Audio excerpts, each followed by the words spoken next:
Hello, students of part 1 UG, you are welcome here। वो हम कह रहे थे कल शायद P1 P2 दो प्लेट था ना, यहाँ पर एक प्लेट था, ये P1 था, यहाँ पर एक प्लेट था, ये P2 था, यहाँ एक मिरर था, M1 था, M1 मिरर था, यहाँ मान लीजिए M1 था, यहाँ इसी तरह से यहाँ एक दूसरा मिरर था, M2 था। ये मिरर ऐसे था, यानी ये दोनों मिरर एक दूसरे पर परपेंडिकुलर है। ये P1 P2 दो प्लेट है, प्लेट 45 डिग्री पर झुका था, ऐसे ऐसे बना हुआ था। आज हम फिगर बनाना नहीं चाहते, असल वो फिगर कल बना हुआ है, आज दूसरी बात करना चाहते। अब देखिए ऐसा है कि साहब ये ज़मीन पे है सारा एपरेटस, ये प्लेट, ये प्लेट, ये मिरर, यहाँ टेलीस्कोप भी था, यहाँ पर इसके सामने टेलीस्कोप भी था। वहाँ रे ऐसे आती थी और फिर यहाँ भी जाती थी, यहाँ भी जाती थी, यहाँ से लौटती थी, यहाँ से आने वाली रे, ये M2 से लौट के यहाँ आने वाली रे और M1 से लौट के यहाँ आने वाली रे, दोनों एक साथ मिलती थी और मिल के दोनों के बीच इंटरफेरेंस होता है, इंटरफेरेंस होता था और इंटरफेरेंस होकर यहाँ फ्रिंज बनता था।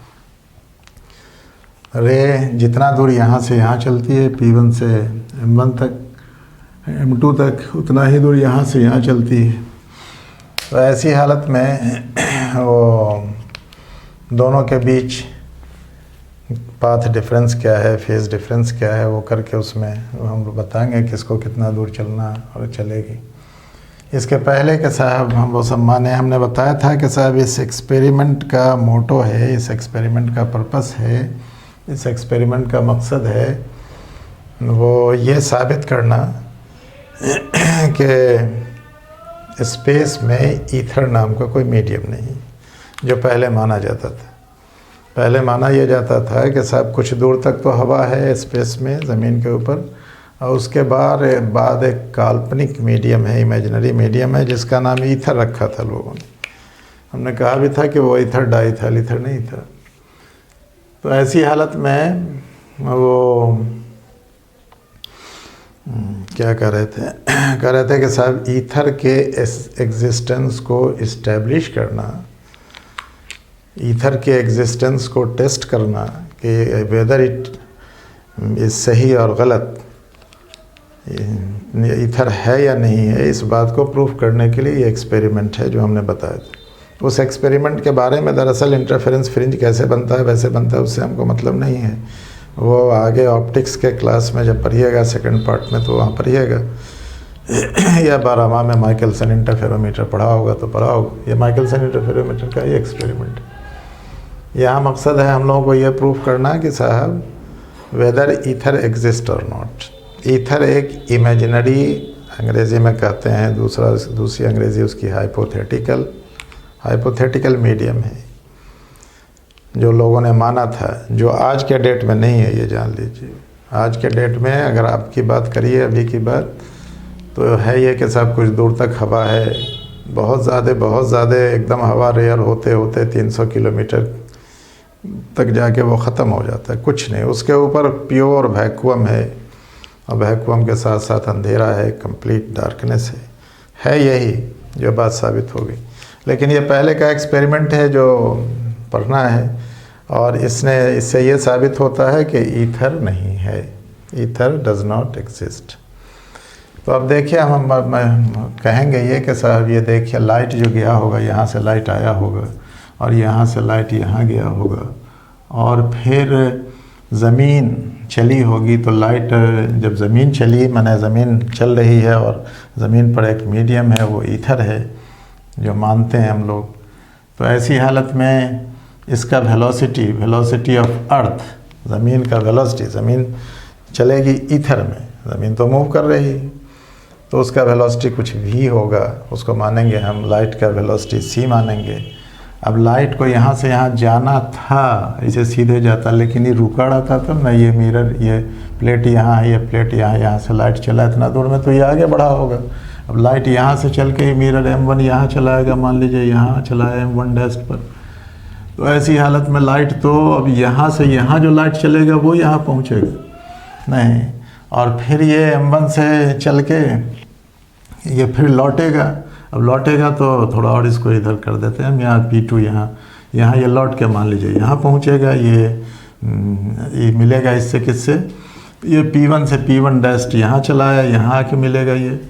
तो ऐसी हालत में लाइट चला यहाँ से, लेकिन जब ये यहाँ से यहाँ आया, लाइट आ गया, माने ज़मीन ये पूरा अर्थ मूव किया इधर, और फिर ये यहाँ से जब लाइट लौटा तो पहुँचा यहाँ यानी P1 पे, और फिर P2 जो था यहाँ पर P2 ये भी थोड़ा आगे बढ़ गया होगा, यहाँ P2 डैस्ट पर हो गया होगा, ये P1 डैस्ट पर हो गया, तो यहाँ से ये लाइट गया होगा और फिर ये लौटा भी होगा, ये भी आया होगा, ये भी लौटा होगा, लाइक इस तरह से ये भी लाइट लौटा, ये भी लाइट लौटा, लौट के यहाँ पहुँचा, हुआ होगा ऐसा।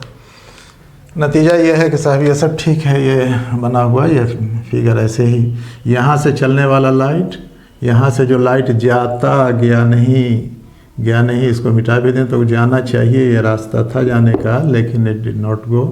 हुआ ये कि साहब जितना देर में लाइट यहाँ से यहाँ पहुँचता उतना देर में मिरर यहाँ से यहाँ आ गया, M से M1 डैस्ट। तब तो अब यहाँ से लाइट तो हर डायरेक्शन में चला है ना, इधर इधर इधर सब, तो लाइट यहाँ पहुँचा होगा, फिर यहाँ पहुँच के P1 भी आगे बढ़ गया होगा, प्लेट जो था ये P1 आगे बढ़ा होगा तो P1 डैस्ट पर आ गया होगा, तो P1 डैस्ट पर आके इसकी मुलाकात हुई होगी। नतीजा ये है कि साहब ये जितना दूर इधर चला होगा फिर उतने दूर इधर आया होगा, और यहाँ पर जो P2 प्लेट था ये भी आगे बढ़ गया होगा, और ये P2 प्लेट यहाँ था, यहाँ आ गया होगा, फिर यहाँ से इधर से आने वाला लाइट यहाँ से आके यहाँ से लौटा होगा। नतीजा है कि साहब ये दोनों लौट के ये P1 पर आया होगा, और यहीं पर फिर ये टेलीस्कोप जो आपका था यही टेलीस्कोप यहाँ फिर रहेगा। नतीजा है कि इसमें इंटरफेरेंस दिखाई देगा। तो ज़मीन के साथ साथ पूरा एपरेटस मूव करेगा। अब मूव करेगा किस मीडियम में? ईथर में। काल्पनिक मीडियम ईथर है, तो वहाँ हम वेलोसिटी मान लेंगे ज़मीन का विथ रिस्पेक्ट टू ईथर, कुछ मान लेंगे v, और लाइट का वेलोसिटी मानेंगे, लाइट का velocity with respect to ether, तो ये मान लेंगे हम लोग c, कुछ मान लेंगे। लेटिंग हम कहते हैं, लेटिंग वेलोसिटी, ये इतना मानने पर अब ये कैलकुलेशन हम बता रहे हैं। Velocity of light with respect to ether, WR2 लिखते हैं, विथ रिस्पेक्ट टू ईथर क्या है? एन इमेजिनरी या हाइपोथेटिकल, जो कहिए, इमेजिनरी मीडियम, ये मीडियम है ईथर वो नहीं है, हमने कहा था केमिस्ट्री वाला ईथर नहीं है। Velocity of light with respect to ether, ये एन इमेजिनरी मीडियम है। ये इसको ऐसे भी लिख सकते हैं, velocity of light minus velocity of ether, ether है ना, ये बराबर मान लेंगे c है, दिस इज c। दूसरी बात, फिर velocity of light with respect to ether, इसका मतलब ये velocity of light minus velocity of ether. फिर वेलोसिटी ऑफ अर्थ भी पूरा मूव कर रहा है स्पेस में, अर्थ तो मूव कर ही रही, तो velocity of earth with respect to ether है ना, ईथर ये बराबर मान लेंगे v। तब हमको निकालना है velocity of light with respect to ether, velocity. अब ये velocity of earth with respect to ether का मतलब क्या हुआ? दरअसल ये हुआ velocity of earth minus velocity of ether, ये हुआ। ये ईथर हमारा हर जगह यही लिख रहा है, ETHER, यहाँ भी लिखा ETHER, लेकिन हम अक्सर लिखा करते हैं इसमें A लगा के, किताब में A लगा के लिखा नहीं है, इसलिए हम यहाँ लिखते हैं A लगा के। A लगाने का मतलब यही होता ही नहीं, वर्ड ए पॉलिटिकल कोई कह दे, वो वर्ड ए पॉलिटिकल कोई कह दे, ए पॉलिटिकल कहने का मतलब कि he is not a politician, political बात नहीं है, ए लगाने से नहीं होता है। तो ईथर है ही नहीं, ether does not exist actually, मगर चूँकि किताब में लिखा है इसलिए so I also write like this. ये वेलोसिटी ऑफ इसको मान लीजिए बराबर v से, इसको v मान लीजिए। तो देखिए ये लाइट यहाँ से यहाँ गया और फिर यहाँ से यहाँ लौटा। लाइट का velocity with respect to ether ये बराबर है c। अर्थ का वेलोसिटी, अर्थ भी मूव कर रही है, अर्थ का velocity with respect to ether ये है भी। अगर हम इसमें से इसको घटा दें तो ये माइनस ये प्लस कट जाएगा, निकल जाएगा। इसका मतलब that is velocity of light with respect to earth. इसमें से इसको घटाएंगे, देखिए ये टर्म कट जाएगा और तो बचेगा velocity of light minus velocity of earth. इसका मतलब ये है velocity of light with respect to earth, ये बराबर हो जाएगा c माइनस वी। कितना होगा? This is c minus V. अब देखिए, अब यहाँ से यहाँ की दूरी, यानी जितने दूरी पर वो रखा हुआ था, ये P1 डैस्ट, वहाँ P2 डैस्ट, P1 प्लेट था, M1 मिरर था, है ना। और यहाँ ये P1 से लाइट गया होगा M1 पर, ये P1 P2 हमने ये कर दिया। ये देखिए ज़रा सा, यहाँ M1 मिरर था ना, M1 और M2 मिरर था, इधर P1 प्लेट था, एक मिरर था M2 मिरर भी तो था, M2 मिरर था ना। यहाँ ठीक है, P1 चलाया है P1 डैस्ट पर, P2 जो एक प्लेट था P2 डैस्ट पर चलाया, और यहाँ भी तो एक मिरर था ना इधर, याद है M1 इधर था, यहाँ क्या मिरर था? M2 था, शायद M2 था मिरर, M2। ये भी M2 डैस्ट पर चलाया होगा, M2 डैस्ट पर आ गया होगा, यहाँ भी आ गया होगा। तो इस डायरेक्शन में अगर लेंथ मान लिया जाए, यानी प्लेट और मिरर के बीच का लेंथ मान लिया जाए f, ये l है, तो वैसी हालत में ये कितना हो जाएगा? l। अच्छे साथ साथ ये भी था कि थोड़ा फिगर बनाने में अपने लोगों को ये हो गया, ये बड़ा लगता है देखने में, ये छोटा लगता है ये कि यहाँ से यहाँ की दूरी जितनी है, P1 से M1 की दूरी, P1 से M2 की दूरी भी उतनी ही, बट ये देखने में लग रहा है ज़्यादा नहीं। तो देखने में ज़्यादा लग रहा है तो थोड़ा इसको छोटा बड़ा कर देते हैं, इसको हमको लगता है इसको थोड़ा और ऊपर कर दें तो बात बराबर हो जाएगी। थोड़ा और ऊपर कर दें इसको तो ठीक लगेगा, इसलिए कि साहब ये छोटा लगता है ये वहाँ जो बनाया है अपने लोग, ऐसे मिरर बनाया है, ऐसे मिरर बनाया है, और मिरर जो ऐसे बनाया, यहाँ पर ये प्लेट P1 था, ऐसे ही था ना। ये दूरी बराबर है, जितना दूरी ये है उतना दूरी ये है, जितना जल्दी ये लौट गया था उतना ये लौट गया था। लेकिन यहाँ जो हमने बनाया था इसमें थोड़ा ये हो गया है, तो इसको हम ऐसा कर देते हैं, इसको थोड़ा और ऊपर बढ़ा देते हैं, और कुछ नहीं करेंगे, इसको ऊपर थोड़ा बढ़ा देंगे, ये थोड़ा देखने में ठीक लगेगा। M1 हो गया ये, और M1 हो गया, इसको भी थोड़ा ऊपर बढ़ा देंगे, यहाँ M1 डैस्ट रख देंगे, इसको यहाँ से मिला देंगे, यहाँ से ये यहाँ से मिला दिया, और फिर यहाँ से इसको ले आवेंगे P1 डैस्ट पर, जैसे वैसे ले आवेंगे यहाँ P1 डैस्ट पर। अब देखने में ठीक लगेगा, देखने में फिगर ठीक लगेगा, बाकी कुछ नहीं। ये यहाँ से यहाँ इसको मिला देंगे, ये इधर गया, M1 चला गया M1 डैस्ट पर। तो अब थोड़ा ठीक है, लगता है यहाँ से यहाँ की दूरी, M2 की दूरी यहाँ से यहाँ करीब करीब बराबर लगती है, एग्जैक्ट कोई नहीं है, समझना है सिर्फ उसमें, और कुछ नहीं। तो हम मान लेंगे कि साहब लेटिंग, और मान लेंगे ये डिस्टेंस P1 M1, ये P1 M1 जितना था ये बराबर था P1 M2 इतना याद रखिएगा, P1 M2, वो M2 डैस्ट वहाँ पे चला गया होगा, ये बराबर है L लेंथ, ये लेंथ है, ये दोनों बराबर था P1 M1 और P1 M2। P1 ये प्लेट था, P2 का कोई बहुत काम है नहीं, P2 दरअसल उस एपरेटस में कंपनसेटिंग प्लेट है, इसलिए उसकी कोई ज़रूरत नहीं। फिगर मैंने एक स्केच बनाना है और कुछ नहीं, इतना याद रख। अब देखिए कि साहब यहाँ से यहाँ जो लाइट गया होगा और ये आया होगा, यहाँ लाइट तो ऐसे गया होगा, मिरर ये है, मिरर यहाँ चलाया, लाइट यहाँ से यहाँ गया होगा। तो ऐसी हालत में ये दूरी कितनी होगी? M1 डैस्ट, और ये दूरी कितनी है? P1 M1 dashed. तो हम लिख सकते हैं P1 M1 डैस्ट बराबर P1 M square plus M1 M1 dashed square. हम लिखेंगे फिगर इम्प्लाइज, देखिए figure implies P1 M1 dashed square, P1 M1 dashed square बराबर, ये आसानी से लिखेंगे M1 हाँ P1 M1 डैश स्क्वायर बराबर P1 M1 square P1 M1 square plus M1 dash square M1 dash square. ये ठीक है। और फिर ये P1M1 डैश स्क्वायर बराबर इतना होगा।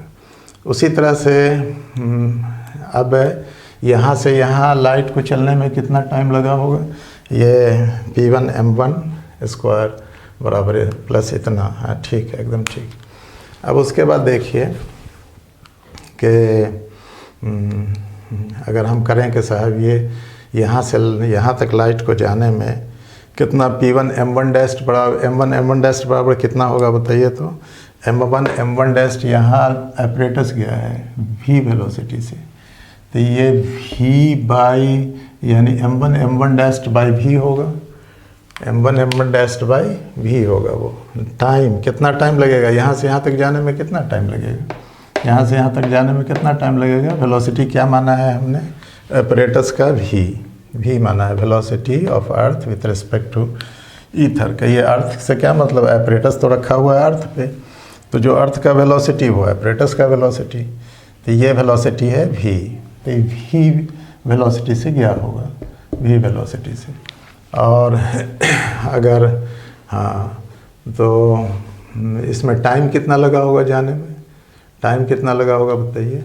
ये टाइम लगा होगा जाने में M1M1 dash by v, M1M1 dash by v इसमें टाइम लगा होगा जाने में। और ये P1M1 डैश ये दूरी जो चली गई ये दूरी है L, ये दूरी है L, और इस दूरी को हम लोग निकालेंगे। ये M1M1 डैश बराबर होगा इतना स्क्वायर प्लस इतना स्क्वायर का रूट, ये बराबर होगा इतना स्क्वायर। P1M1 डैश बराबर कितना होगा, देखिए P1M1 डैश स्क्वायर बराबर इतना। और ठीक है, और वहाँ से वहाँ लाइट को जाने में टाइम कितना लगा होगा, फिगर इम्प्लाइज इतना बराबर इतना। और ये दूरी है L, तो ये L square P1M1 dash square, ये L स्क्वायर हो गया। L दूरी जाने में लाइट को टाइम लगा होगा v, तो हाँ M1 डैश ठीक है, एकदम ठीक है। उस डायरेक्शन में लाइट का वेलोसिटी कितना है, माने वो उसका ज़मीन का वेलोसिटी v, ये P1M1 डैश स्क्वायर बराबर हम लिख सकते हैं ये इतना स्क्वायर M1M1 डैश स्क्वायर और प्लस इतना, और M1M1 डैश बराबर है M1M1 डैश बराबर कितना है, M1M1 डैश बराबर है कितना दूर क्या होगा, माने टाइम क्या लगा होगा इसको, कितना ये गया L by C, L by V। M1M1 dash बराबर होगा दूरी बराबर हो दूरी बाई 4, ये तो कितना है M1M1 dash by V। Time लगा होगा, टाइम लाइट को जाने में यहाँ से यहाँ तक कितना टाइम लगा है, लाइट नहीं हुआ एपरेटस गया ना, यहाँ तो मिरर था, मिरर देखिए टाइम टेकन हम बताते हैं, time taken by M1 mirror है, mirror to go M1 to reach M1 dash, ये बराबर होगा M1 dash by V, M1 dash by V। देखिए ठीक है, एकदम ठीक है। यहाँ से यहाँ तक लाइट को जाने में इतना टाइम लगा होगा, और यहाँ से यहाँ तक जितना देर में ये पहुँचा उतना ही देर में ये लाइट यहाँ से यहाँ पहुँचा होगा, ये जितना देर में मिरर यहाँ पहुँचा लाइट यहाँ पहुँचा होगा। और ये लाइट का तो वेलोसिटी है c, लाइट का वेलोसिटी कितना है c, तो इसीलिए time taken by light to reach from P1 to M1 dash, time taken by light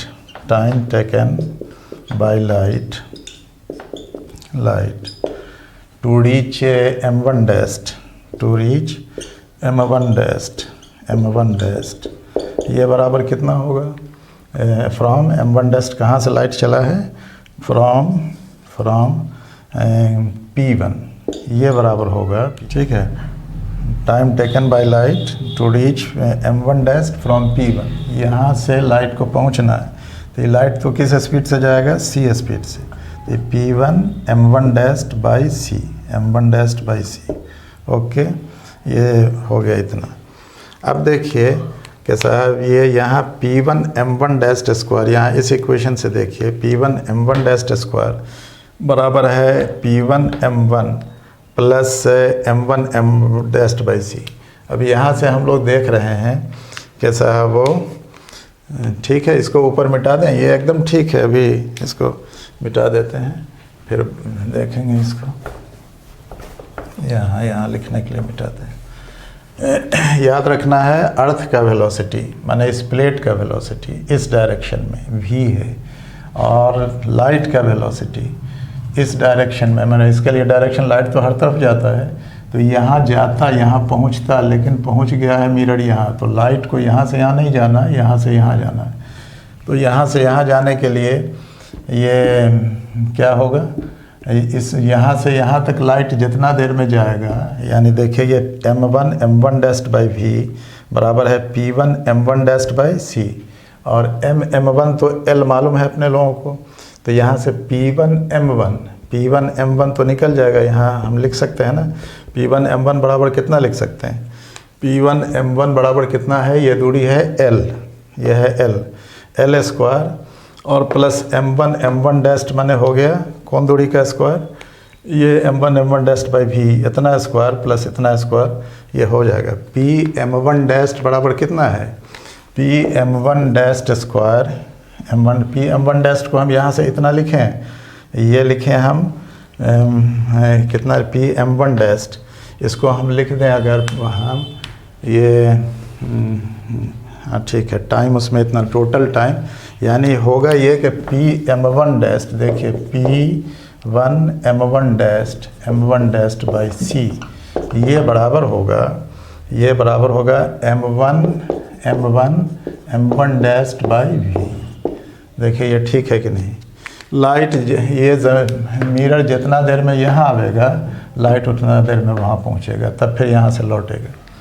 तो ऐसी हालत में टाइम कितना लगा यहाँ से वहाँ तक लाइट को जाने में, कितना टाइम लगा, P1 m1 dash by c बराबर इतना है, तो P1 m1 dash square, P1 m1 dash बराबर ये होगा m1 m1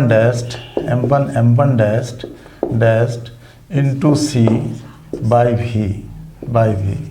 ये देखिए तो ये होगा, और m1 डैश बराबर अपने लोगों को मालूम है इतना, तो इसलिए m1 डैश बराबर इसमें कितना है, m1 डैश है ना, P1 m1 निकल जाना है, तो P1 m1 कितना है, P1 m1 बराबर है L, ये दूरी है L, ये लेंथ L है, उधर भी L था, P1 m1 ये यहाँ लिखा है P1 m1 बराबर P1 m2 बराबर L है।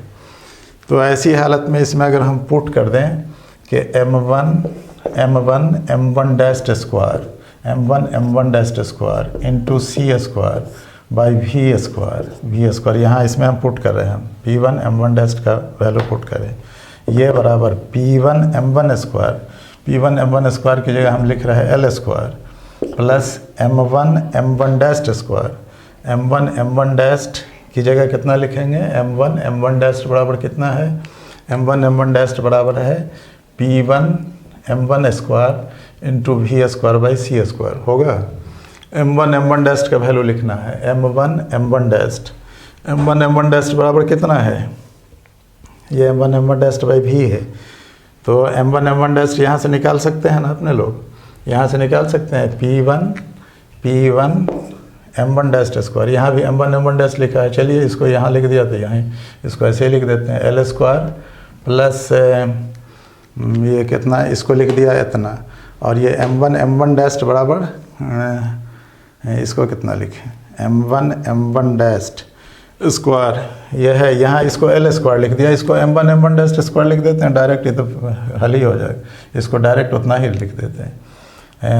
m1 ये L स्क्वायर किसको लिखा हमने, P1 m1 स्क्वायर को, यहाँ इस टर्म को लिखना है, we have to write this term, ये m1 dash into c by V, C by V, ये हो गया P1 M1, इसका स्क्वायर करना, इसका स्क्वायर। देखिए ये ठीक है, एकदम ठीक। ओके, बात समझ में आई? हमने क्या किया, ये इक्वेशन अपने लोगों का है P1 M1 डैस्ट स्क्वायर, एकदम सही है। P1 M1 डैस्ट स्क्वायर, ये डायगोनल है बराबर इतना स्क्वायर जोड़ इतना स्क्वायर। अब एक रिलेशन ये है, दूसरा रिलेशन ये है कि सर P1 M1 या P1 M2 ये बराबर L है, ये भी मालूम है, ये लिखा हुआ है यहाँ। अब इसके बाद करना ये है कि P1 M1, इस रिलेशन में हम ये जानते हैं कि time taken by M1 mirror to reach M1 dash, M1 से M1 डैस्ट तक कौन चीज़ पहुँचेगा, मिरर पहुँचेगा, किस वेलोसिटी से, v वेलोसिटी से। तो इसमें टाइम कितना लगा होगा, M1 M1 dashed by v, बात ठीक। उसके बाद यहाँ से P1 से लाइट कहाँ पहुँचेगा, M1 डैस्ट तक, किस वेलोसिटी से, c वेलोसिटी से। दूरी कितनी है, P1 M1 dashed by c। ये टाइम हुआ जितना देर में ये पहुँचेगा उतना देर में ये पहुँचेगा, इसलिए दोनों इक्वेशन बराबर हमने कर दिया। अब इसमें बराबर कर दिया तो देखिए अब ये कट जाएगा, ये बराबर होगा, ये इतना होगा M1 M1 डैस्ट स्क्वायर, इसको हम ले लेंगे M1 M1 डैस्ट स्क्वायर, ये M1 M1 डैस्ट स्क्वायर, ये बराबर हम ले लेंगे, ये v square, C square by V square हो गया है ना, C square by V square, ये बराबर सी स्क्वायर बाई, नहीं ये इंटू है, इसमें से इसको अगर हम हटा लें, यहाँ से हटा लें, सी स्क्वायर बाई वी स्क्वायर हम कर लें, M1 डैस्ट स्क्वायर, इसको यहाँ से यहाँ कर लें 1 minus C square by V square, है ना, V square, M1 M1 dash का स्क्वायर, ये 1 माइनस सी स्क्वायर, ये बराबर L स्क्वायर हो जाएगा, होगा L स्क्वायर, ठीक है। ये एकदम ठीक है, M1 M1 dash C square by V square. तो ये हो गया, कितना हुआ, M1 M1 dashed by C, okay, ये ठीक है। वो L स्क्वायर प्लस इसको कर देंगे हम लोग L स्क्वायर प्लस, नहीं ये तो हो ही गया, ये L स्क्वायर हो गया, इसलिए M1 M1 डैस्ट ये बराबर है M1 M1 dashed by L, अगर हम लिख दें M1 M1 dashed by L, तो ये टाइम हो जाएगा M1 M1 dashed by L बराबर टाइम टेकन हो जाएगा। अच्छा, M1 M1 dashed by L, यहाँ से निकलेगा M1 M1 डैस्ट स्क्वायर, ये बराबर P1 M1 स्क्वायर है, ये यहाँ ये ठीक है, ओके।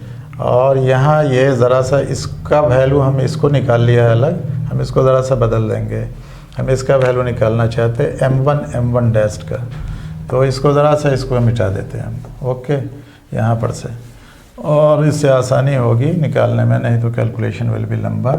दैट इज़ ऐसे कर सकते हैं M1 M1 डैस्ट ये बराबर P1 M1 dashed into V by C, ये कर सकते हैं। M1 M1 डैस्ट का वैल्यू आ गया इतना, ठीक है। P1 M1 dashed into V by C बराबर M1 M1 dash, M1 M1 dashed ये है, याद रखिएगा। और ये P1 M1 बराबर L हम लोग माने हुए हैं, ये दूरी हम लोगों को निकालनी है, सबको हम लोग M1 M1 डैस्ट के टर्म में बदलेंगे। अब इस ट्रायंगल में, इन ट्रायंगल देख लीजिए, इन ट्रायंगल कौन है, P1 M1 M1 dashed, P1 M1 M1 dashed. अब ये होता है क्या फिज़िक्स में, ये तो कैलकुलेशन है, थोड़ा करना पड़ता है। ये इसमें इतना हम लिख सकते हैं आसानी से M1 M1 डैस्ट स्क्वायर, या ऐसे लिख लीजिए P1 M square, P1 M1 square plus M1 M1 dashed square, ये बराबर होगा P1 M1 डैस्ट स्क्वायर, ठीक है। ये अब देखिए P1 M जो है, P1 M1, ये तो L है ही, इसको और बदल देंगे हम पहले एक और, P1 M1 square plus M1 M1 dashed को भी यहाँ हम लिख देंगे, ये P1 M1 डैस्ट स्क्वायर है ना, P1 M1 स्क्वायर, इतना स्क्वायर प्लस, हाँ इसको यहाँ से बदल देंगे, P1 M1 स्क्वायर हो गया plus M1 M1 dash, M1 M1 dashed, इसको हम कितना लिख सकते हैं, P1 M1 dashed into V by C का स्क्वायर, ये बराबर हो गया P1 M1 dashed square. Okay, देखिए यहाँ इसको मिटा दीजिए नीचे वाला। अब ये P1 M1 जो है ये L है, L माना है पहले हमने, इस प्लेट से इस मिरर की दूरी और इस प्लेट से इस M2 की दूरी, M2 यहाँ था यहाँ चला गया है, तो उसकी दूरी जो है वो दोनों बराबर है, L है, P1 M1 और P1 M2 L है, ये लेंथ है, यानी डिस्टेंस बिटवीन ये प्लेट एंड ये मिरर। मिरर भाग गया अर्थ के साथ साथ यहाँ M1 डैस्ट पर, और यहाँ जो मिरर भाग गया M2 पर वो चला गया M2 डैस्ट पर, और ये P1 प्लेट जो था ये भाग के P1 डैस्ट पर आ गया, P2 डैस्ट पर आ गया एंड सो, यानी वो ज़मीन के साथ साथ सारा चल रहा है। तो अब देखिए कि ये P1 M1 square, P1 M का मतलब है L, P1 M माने L है, P1 M1 माने L है, L स्क्वायर प्लस ये हो गया P1 M1 dashed, P1 M1 dashed ये है, ये दूरी है, P1 M1 डैस्ट स्क्वायर, इसको कॉमन या हाँ इंटू V का स्क्वायर, यानी square into V square by C square, ये बराबर हो गया P1 M1 डैस्ट स्क्वायर। तो इसका मतलब कि इसको लिख सकते हैं इतना माइनस इतना, यानी L स्क्वायर प्लस, इसको लिख सकते हैं L स्क्वायर प्लस कितना यहाँ P1 M1 डैस्ट का स्क्वायर, P1 M1 डैस्ट का स्क्वायर, हाँ L स्क्वायर बराबर इतना लिख सकते हैं ना, यह L स्क्वायर बराबर इतना माइनस इतना, P1 M1 dashed square 1 minus V square by C square. P1 M1 dashed है, यहाँ याद रखें P1 M1 डैस्ट, ये डैस्ट है, तो इसलिए दैट इज़ यहाँ फिर लिखे हम P1 M1 dashed, P1 M1 dashed ये बराबर L square by 1 minus V square by C square, P1 M1 dashed square, इसका मतलब that is P1 M1 dashed ये बराबर होगा L by root under 1 minus V square by C square. बात ठीक है, 1 माइनस V स्क्वायर है यहाँ, V square by C square, 1 minus साफ लिख लीजिए V square by C square. देखिए ये दूरी निकल गई और ये दूरी बराबर ये दूरी है, इसका मतलब प्लेट को इस मिरर से इधर से जाने में और फिर आने में इसका दुगुना टाइम लगेगा, यानी time taken by the plates, that is time taken, that is लिख सकते हैं time taken by rays by light to go from कहाँ से कहाँ तक, to go from P1 to M1 dash, चला तो P1 से लेकिन पहुँचा यहाँ M1 डैस्ट पर, P1 to M1 dashed and back का मतलब ऐसे नहीं, and M1 dash to P1 dashed, इसलिए कि P1 चला आया है P1 डैस्ट पर, P1 to M1 dashed and कहाँ से कहाँ, and from M1 dash to P1 dash, ये बराबर कितना होगा बताइए, ये P1 M1 डैश था ना, ये जितना टाइम इसका लगा इसका दुगुना टाइम लगेगा टाइम टेकन बाय इतना, ये बराबर कितना है वो P1 M1 डैश में कितना टाइम लगा जाने में, ये इतना P1 M1 डैश इतना है ना, तो ये L बाई कितना हो गया P1 M1 डैश, ये बराबर हो गया आपके इतना L by L square by 1 minus V square by C square, तो इसको लिखेंगे 2L, दोगुना हो जाएगा, ये टाइम टेकन ही है, 2L by root under 1 minus V square by C square. देखिए ये ठीक है,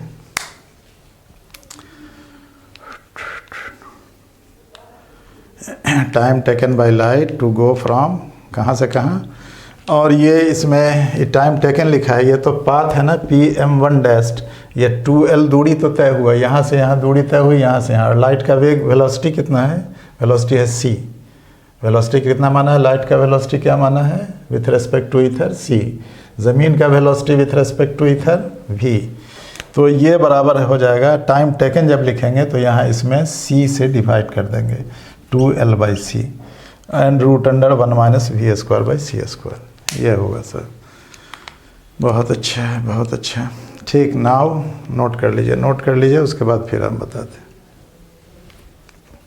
ठीक है, मिटा दें।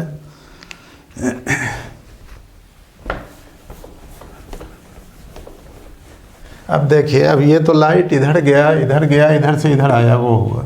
लेकिन लाइट यहाँ से इधर भी तो गया था, एक मिरर था यहाँ M2, ये तो M1 था, M2 पर भी गया था, दूरी उतनी ही थी, P1 M1 बराबर P1 M2 था, L दूरी थी।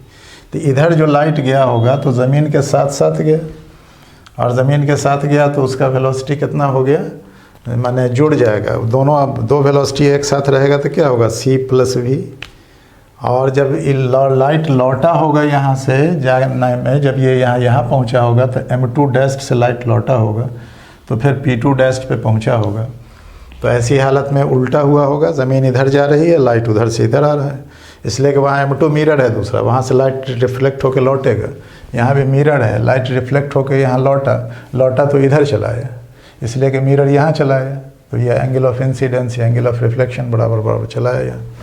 अब वहाँ वाला क्या होगा, टाइम टेकन बाय हम लिखेंगे, टाइम टेकन बाय कहाँ से कहाँ तक, time taken by light going from P1 to M2 mirror से, और फिर M2 dash to back P2, और वो दूरी है L, दोनों की दूरी L है, P1 M1 भी L है, P1 M2 भी L है। तो ऐसी हालत में टाइम टेकन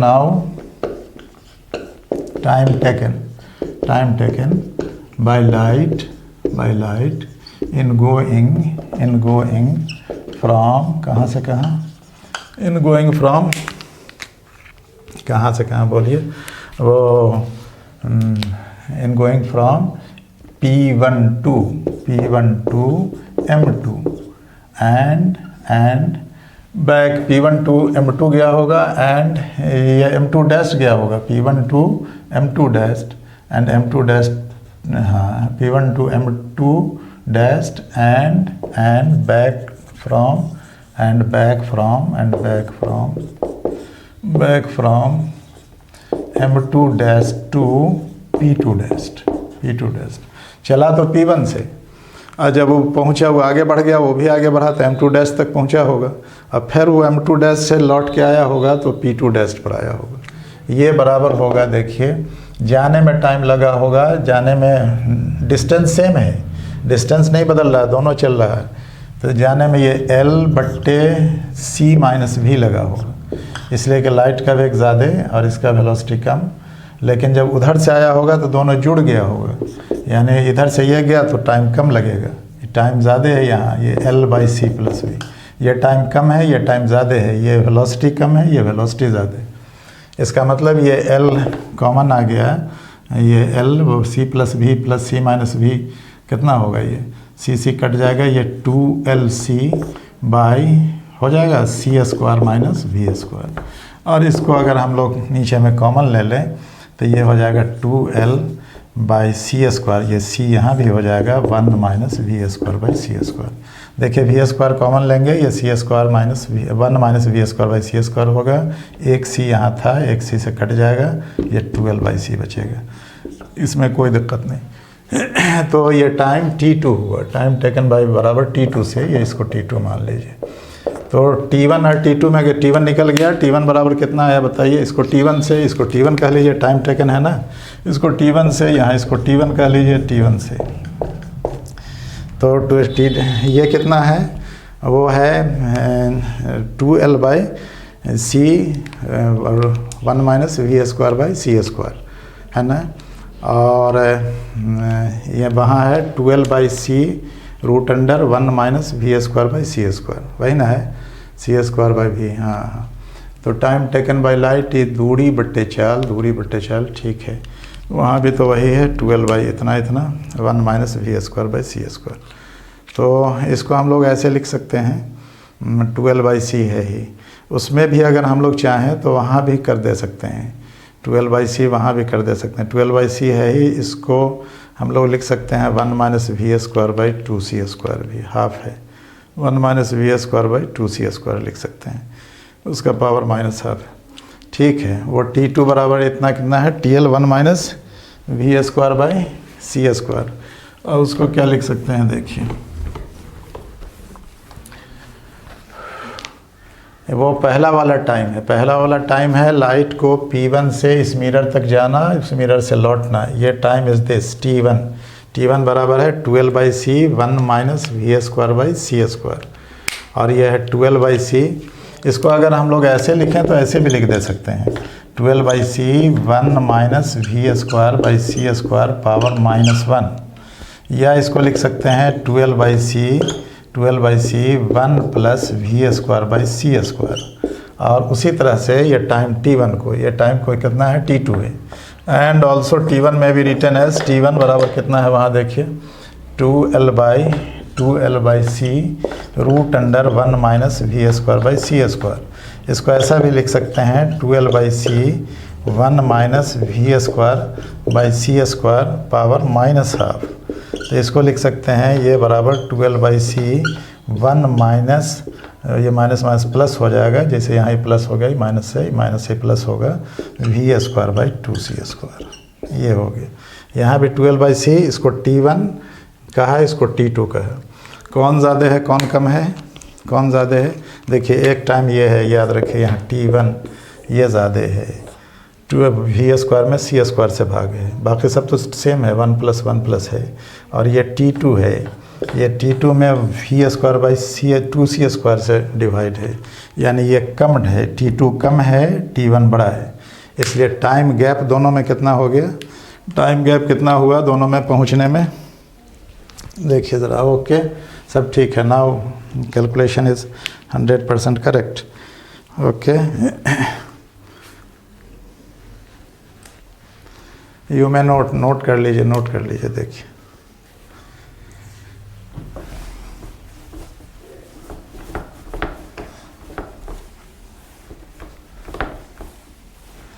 तो इसलिए दोनों टाइम के बीच ये टाइम कम है, ये टाइम ज़्यादा है, तो टाइम गैप कितना हुआ, इसलिए time gap between the two paths, दोनों पाथ के बीच, ज़्यादा में से कम को घटाइए, ये डेल्टा टी मान लीजिए, डेल्टा टी ये बराबर हो जाएगा डेल्टा टी, माने ये कम है, T2 कम है, T1 ज़्यादा है, ये ज़्यादा T1 माइनस T2 होगा, T1 माइनस T2।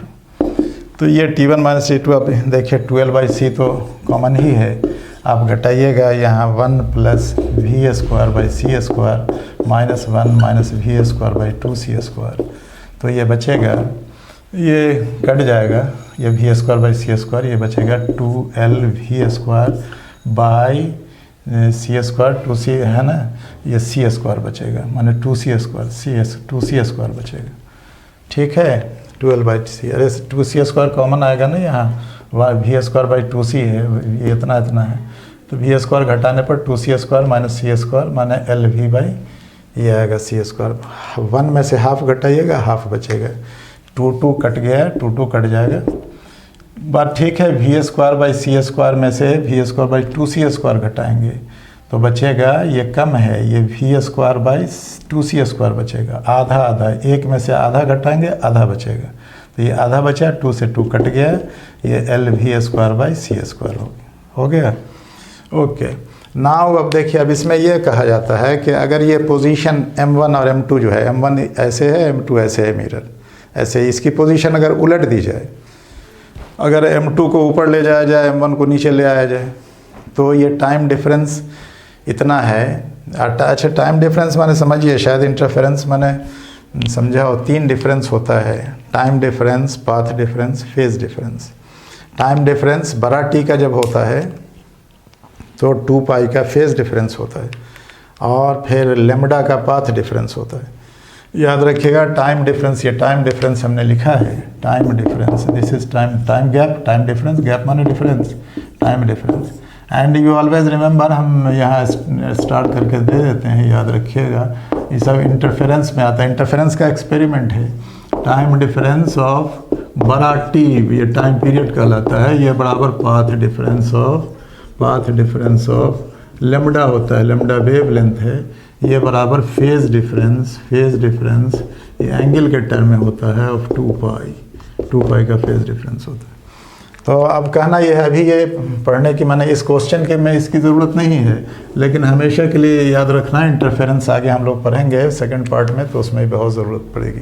और चूंकि ये इंटरफेरेंस का एक्सपेरिमेंट है तो इसलिए इसमें इसकी ज़रूरत है। तो अब होगा ये कि साहब अगर इसकी पोजीशन उलट दी जाए, M1 जहाँ था, M1 इधर था, M2 इधर था, अगर M2 को इधर ले आया जाए, M1 को इधर ले आया जाए, तब यही होना चाहिए, लेकिन वहाँ पोजीशन बदल जाती है। अब वो टर्म हो जाता है निगेटिव, और निगेटिव होता है तो वो -2, यानी ये इधर चला जाता है, ये माइनस जो है ये यहाँ चला आएगा, ये यहाँ आ जाएगा, वो टर्म निगेटिव। ये प्लस में से इतना घटा है, अब इतना में से इतना घटने लगेगा अगर पोजीशन बदल दी जाए। तो ये टर्म प्लस आया है, वो टर्म माइनस आएगा, और माइनस आएगा तो उसका कोई रिजल्ट नहीं होगा, phase difference time difference plus आना चाहिए। यहाँ तो अभी आया तो साहब ठीक है, वहाँ पॉजिटिव आ रहा है, लेकिन जब इसको पलट दिया जाए, इफ़ द पोजीशंस, हम लिखें इफ़ द पोजीशंस ऑफ किसका of M1 and M2 are altered, माने उलट दिया जाए, अल्टर्ड, देन ये टाइम डिफरेंस विल बिकम कितना जी, विल बिकम ये निगेटिव हो जाएगा अगर इसको बदल दें तो, या -LV² बाई C² हो जाएगा, LV²/C²। एंड दस अब फिर इसमें से घटाएंगे, एंड टोटल टाइम डिफरेंस अगर निकालेंगे, पहला वाला माइनस दूसरा वाला, तो -12 हो जाएगा, दुगुना हो जाएगा, इसलिए कि मान तो वही है, नेगेटिव है, ये -2 है, ये +2 है। अब इसमें से अगर इसको घटाएं तो -4 हो जाएगा, -2 -4 हो जाएगा, तो निगेटिव ही रहेगा। दस निगेटिव फेज डिफरेंस इतना, that is net phase difference will become, net phase difference कितना हो जाएगा, net phase difference on altering the position, on alter करना माने उलटना, altering the positions of M1 and M2, positions of M1 and M1 and M2, दो mirror है ना दोनों का, will result in change of -2LV²/C², negative हो जाएगा। That is negative phase difference will occur, which is not possible. Negative phase difference will occur, which is practically impossible.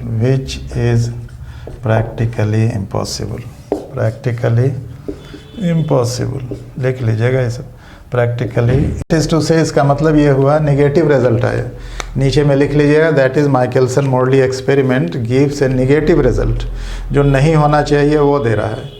तो ऐसी हालत में माने वो तो क्लियर है ना, हमने इसमें से इसको घटाया, इसमें से इसको घटाएं, उल्टा हो जाएगा, टाइम बदल जाएगा वो, अगर दोनों की पोजीशन उलट दी जाए तो ऐसी हालत में वो नेगेटिव रिजल्ट है। नेगेटिव रिजल्ट का कोई एक्सप्लेनेशन नहीं है, इसीलिए लोगों ने कहा on the basis of this negative result, लिखना है तो लिख लीजिए जो हम बोल रहे हैं, on the basis of this negative result concept of imaginary medium ether was rejected. नहीं, मैंने उसको रिजेक्ट किया गया। पहले लोग मानता था कि ईथर है, उस ईथर के नहीं होने को नहीं। 10 नेगेटिव रिजल्ट इम्प्लाइज, हम लिख देते हैं शॉर्ट में, this negative result implies no existence of ether, जिसको हम AETHER लिखते हैं, किताब में ETHER भी लिखा होगा। हम ए इसलिए लगाते हैं कि होता ही नहीं है। वो ईथर जो होता है ETHER, वो केमिस्ट्री वाले पढ़ते हैं, डाईथाइल ईथर होता है, जिसका फार्मूला लोग C2H5 वो C2H5 लिखता है, ये दिस इज डाईथाइल ईथर है। तो ये ईथर नहीं है, वो दूसरा ईथर है, नो एग्जिस्टेंस ऑफ ईथर, इसीलिए हम लिखते हैं। किताब में आपको ETHER लिखा मिलेगा, लेकिन हम इसको, और वैसे ईथर माने भूत प्रेत भी होता है, लोग कहता है इथेरियल ऑब्जेक्ट माने भूत प्रेत, जो है ही नहीं, जो होता नहीं। So this is the reason क्या I write this, no existence of ether. Negative result of Michelson Morley experiment implies no existence of ether. Okay, इसी के साथ ये बात ख़त्म, ये क्वेश्चन ख़त्म। अब इसके आगे अभी फिर और पढ़ना है theory of relativity. Thanks you.